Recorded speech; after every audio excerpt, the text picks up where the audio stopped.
Hi, uh, mine's Phil. If this is the first time you've met me, I'm here to tell you what it's like living with end-stage renal failure and polycystic kidney disease.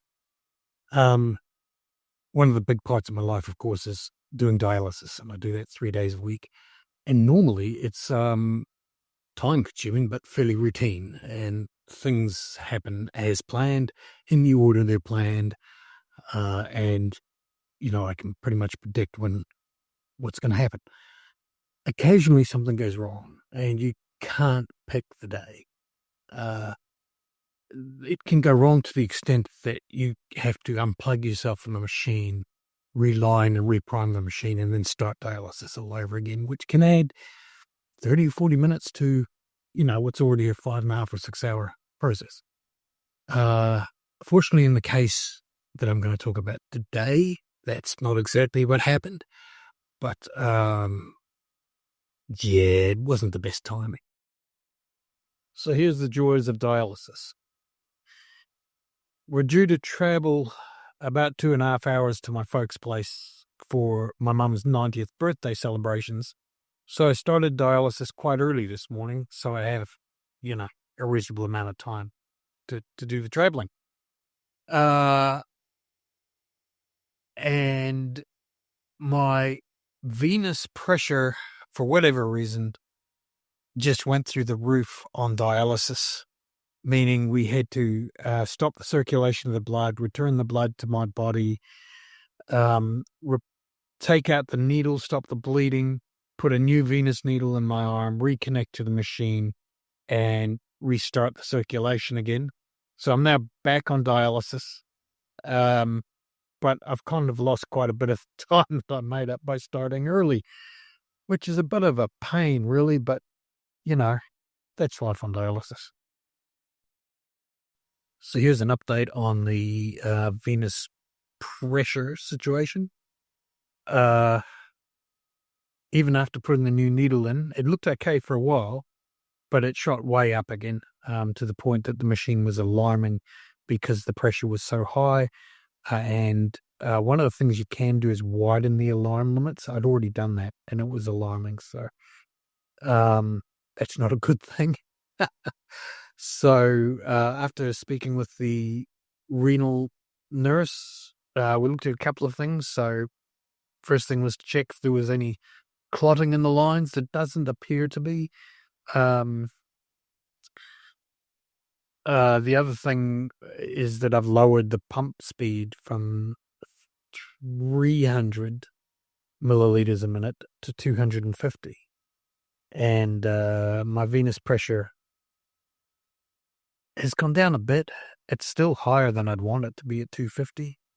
But it could actually be worse. So we're just waiting to see that it doesn't climb up to that area again where it alarms the machine. Right, we're on the way to my folks' place, which is about a 2.5 hour drive.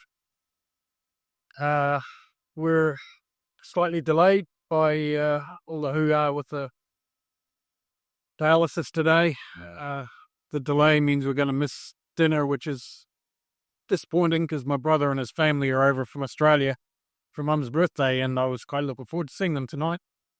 But you never know; we may yet get to see them. Actually, that's something with dialysis that I really don't appreciate, and that is that I'm tied to the machine. So my brother and his family are in New Zealand for a week. I would quite happily take a few days off and go and hang out with them and spend some time with them, especially as the kids are a bit younger than ours, but they're getting to the point where they're going to be leaving home in the next wee while. So who knows when they're all going to be here again. So I had to do dialysis today, which is Friday. We're driving down this evening, and then I have to do dialysis again on Monday. So we're driving back Sunday night, which means we're basically getting 2 days with the family. Potentially we could come back Monday morning, but the thing is that I need to have enough energy left to do dialysis properly. I don't want to be sticking needles in myself when I'm really tired, and a weekend around a lot of people is really going to drain me. So. Anyway, we're on the way, and that's about where we're at. As it turned out, we missed dinner, but had time to hang out with the family on Friday night, which was awesome.